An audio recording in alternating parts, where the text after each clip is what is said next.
The cruise missiles are ready. The targets are being identified. The president is making the case for a U.S. attack. It is limited.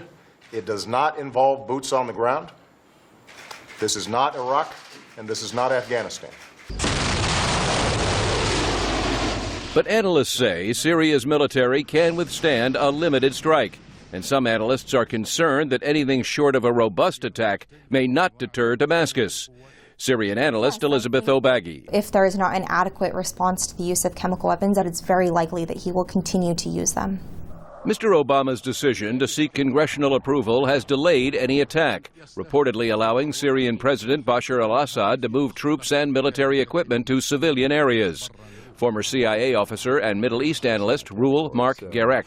I would imagine that the Syrians, since they've had so much time, have taken their material and put it in places that is not easily hit by a cruise missile. It would require fighter bombers to do that. And U.S. warplanes may be in the mix. An aircraft carrier is now within striking distance of Damascus. Syrian opposition groups are concerned limited strikes will not tip the balance on the battlefield.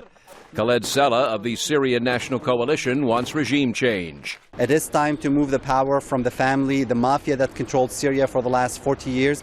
Now it is time to move that power into the hands of the Syrian people. With Western warnings about its controversial nuclear program, Iran too is watching.